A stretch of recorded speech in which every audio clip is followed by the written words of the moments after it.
Good afternoon, ladies and gentlemen, and welcome to the SSide Mavericks Coaches Show. Once again, I am Don Tate, and am joined by the head coach of the SSide Mavericks, Coach Jeff Williams. Coach, good to see you. Great to see you, Don. Coach, great atmosphere last Friday night down in Greenwood. Tough opponent for us, always a great atmosphere for us.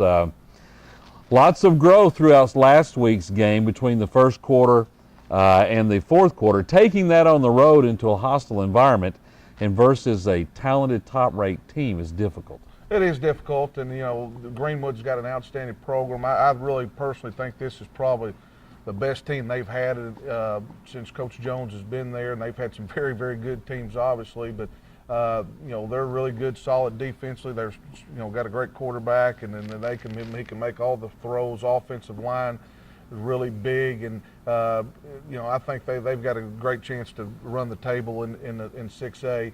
But it was good for our guys to go down there. There's a big crowd, and our guys went in there and competed as hard as they could compete. And you got to give sometimes you got to look back and give your opponents a lot of credit. They've got a good football team. We did some things I wish we wouldn't have done. We thought we had some drops and with our receivers with the balls that we caught last week. And we're a young football team, and it's a developmental part of it. And I thought, offensive line-wise, we did a pretty good job in protection. I thought Tay played pretty good, threw some good balls. And there were some positive things coming out of defensively, especially in the second half. We got lined up. We did things correctly. But, you got to give Greenwood a lot of credit. They made the plays. And it's one thing we're going to talk about with our guys this week is those competitive plays where it's a 50-50 ball. We got to come up with it. When it's a 50-50 ball, we're on defense. We got to make that interception. If the ball's on the ground, we've got to be able to create turnovers on defense. And then offensively, we've got to make some plays. And, in the run game, I thought Ricardo had another good game. He caught the ball well out of the backfield, ran the ball fairly well. I was really proud of that bunch. But there were some areas I thought we took a step back. But that's back and forth. That's part of having a young football team. And I think it was a great experience for our guys. And having to deal with some adversity, had to deal with it on the road. And I was proud of the way our guys responded, especially in the second half. And we just got to make a few more plays. We got to execute a little bit better. We got to get better doing little things in practice and getting yourself prepared. You're going to play like you practice. Had some guys didn't have a great week of practice and didn't have as good a game as they did last week, and that's a maturity thing. And we'll continue to try to get this team mature. And if we'll play good ball, we got a long season. We got a great opportunity to win a lot of football games. Coach, last week we talked about the difficult non-conference schedules that we play since you've been here. Coach Rick Jones always does a great job down in Greenwood. He makes teams play their best to come up with a win. What are the takeaways, and how does playing teams like Greenwood and Harbor early in the season help a young team grow? Well, it's all about the process. When you, if you play really good football teams, and then it prepares you for your conference when you're going against a North Little Rock, a Bryant, those type of guys that are picked high in your conference. You've already been, through the war a little bit, and I've never thought as a head coach, if you play a real soft non-conference schedule, you don't want your first big experience to be week 7 in the conference, and because it's a whole different atmosphere. It's a whole different getting yourself prepared to play and have the development part of it and that aspect. But we've always played a tough non-conference. We'll continue to do that, and I think it helps your guys down the road. We played last week. We played Harbor, who's went up to Jefferson City and then shut them out last week, and shows you what kind of football team they have. And we took a lot of confidence coming out of that. With the Greenwood game, our guys was a good experience, but we've got to continue to get better and take away it. I think you learn more when things don't go well. I think that's where we learn the most, and our guys did respond, and we're going to take those things, show them today on film. What things we got to get corrected and what we need to do as far as a football team, and move that things out of the way and move to the next week. And that's one good thing about football is every week it brings a life of its own. It's a story. It's a new story, new chapter in your season, and you can't let the last week's team beat you again this week, and so I know our kids and coaches will put that behind us, and we'll get focused in on Heritage. Well, I know we talked last week a little bit. It's not necessarily how you start, it's how you finish. I think looking back at like our 06 team, played a tough non-conference schedule, coming off a 5-5 schedule or a record the year before. Played a tough non-conference. The 7A West was a beast that year. And then all of a sudden, toward the end of the year, this team started gelling and became very difficult. Go into the playoffs, go to Central, beat an undefeated Central team, play on the road against North Little Rock, and then knock off the other undefeated team in the state of Arkansas. Is that kind of what you're looking for with this? Especially with this team, we're young, but they're going to get better and better. And that's what last time I checked, the Arkansas Activity Association don't give out trophies in September, and they give them out in December, and that's the whole key, is getting yourself better and better. You see teams all the time that they peak in September and they actually gradually get worse. Our teams in the past here have always done a very good job. We might start off a little bit slow, but we get better and better, and we want to be playing our best football when it comes in November. And I think this team has a chance to do that. You're seeing the growth, you're seeing the maturity level, taking ownership of things that we got to get corrected. You're not a big senior-oriented team, and so that takes a little bit of process. But these young guys, they're taking ownership of what they're doing. They're sticking together, and I could see them going down the road. You don't want to have any injuries and that part of it, and that's another positive. We walked out there with hardly nothing.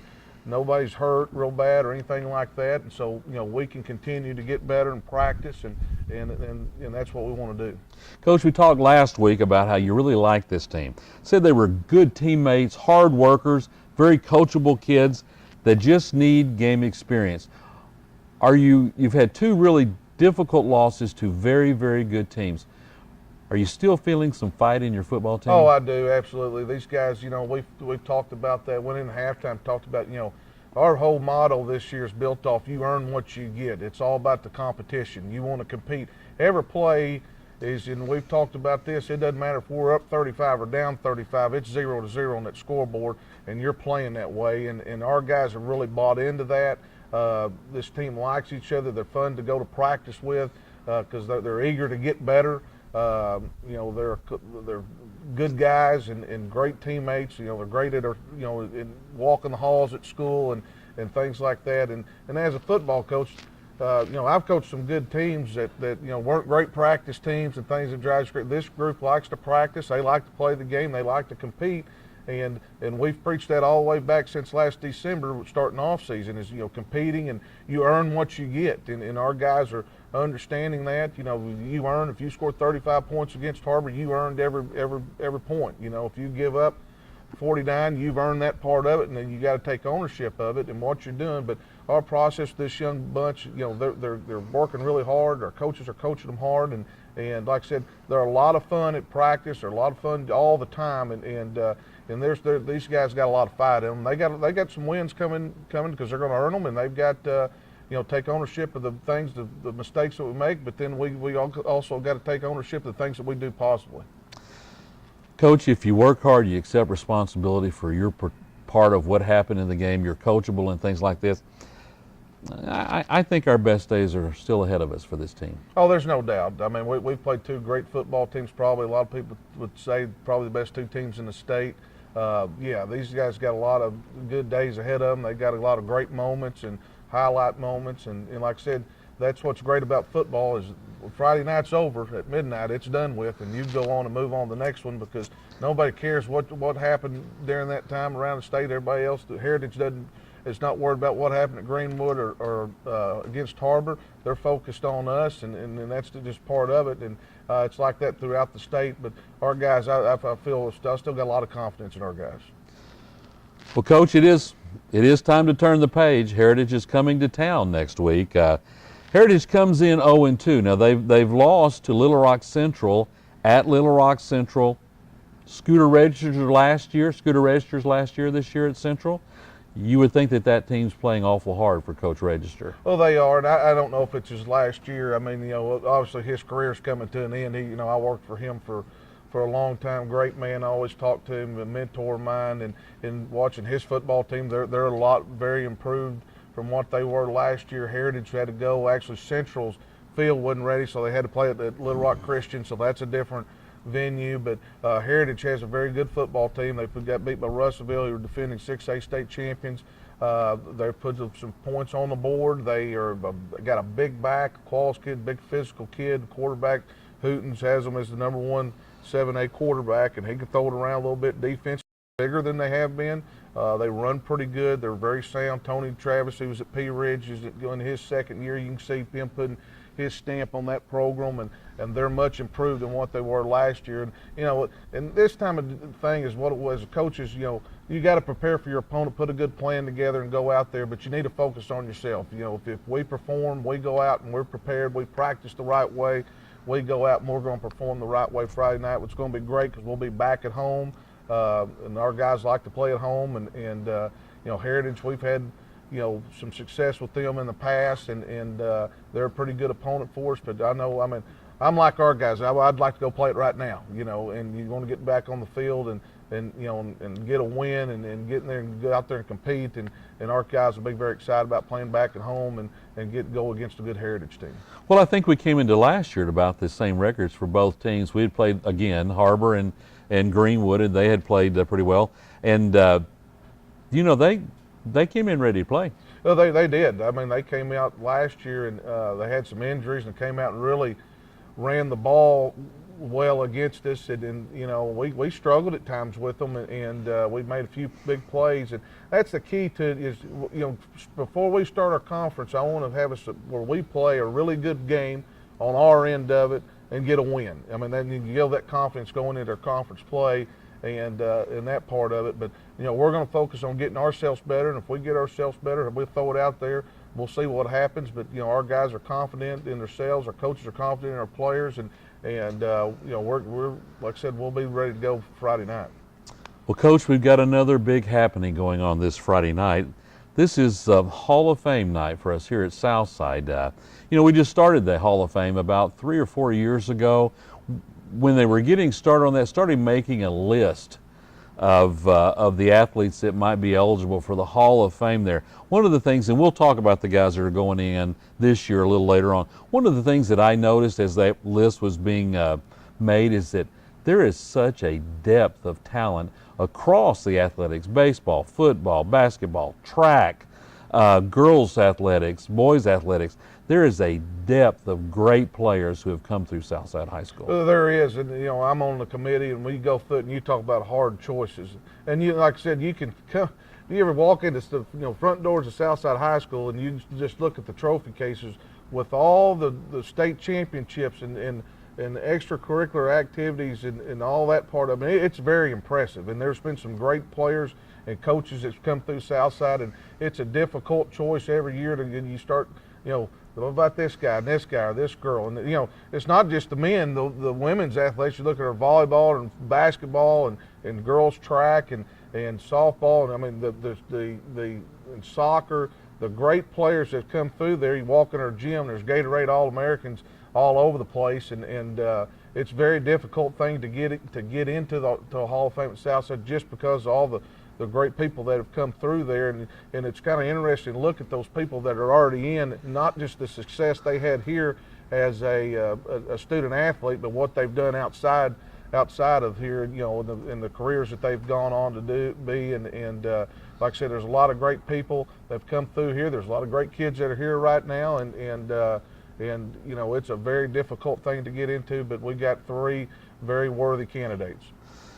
Well, the 2017 class this year is going to be Slick Shelley, Jerry Wright, and Rick Lloyd. You have coached against a couple of those guys, haven't you? Yeah, well, Jerry Wright, obviously, I was at El Dorado the first time we played Southside's in 1998, and he was a defensive end, and I got to watch him, in the state championship, won the state championship in 1997, and probably 98's team might have been even better, and they slipped up and lost in the semis to Cabot. They were undefeated, 12-0, and Jerry had a great career here. He was a really top-notch player, and I can still remember him picking up the fumble on film against Fayetteville and scoring, and obviously went on to the University of Arkansas and ended up being an offensive lineman. I think he started 2 years for him, played on the SEC West Championship team. Just a fantastic guy. You know, his dad is a longtime referee, have a great relationship with his dad, and Jerry was an outstanding player. And I know, being an offensive line coach, I was happy to see him graduate.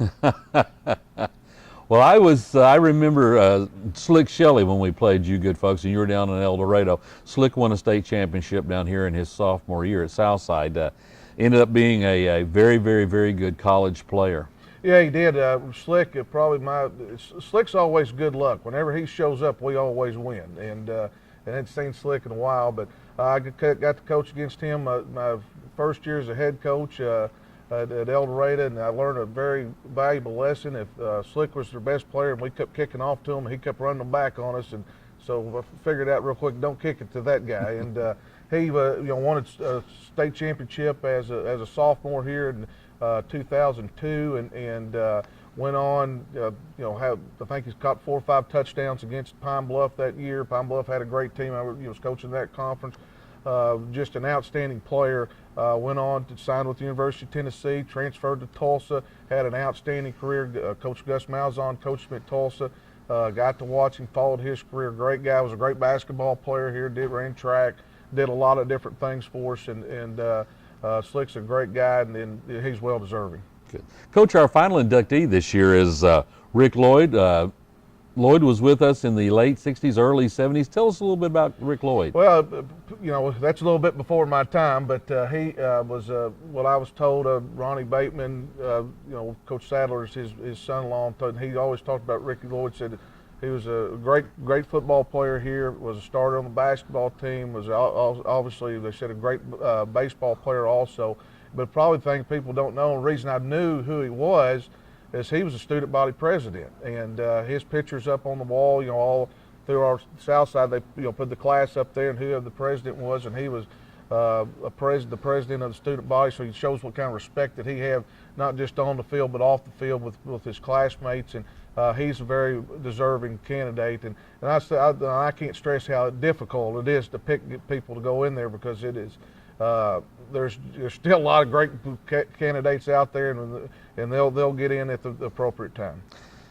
Well, Coach, we're looking forward to the Hall of Fame inductions this week. It's always good to bring folks that have been so important to our athletic programs and to the school back and recognize those guys and thank them for their contributions. Looking forward to seeing you next week, hopefully after a big Maverick win against the Heritage Eagles.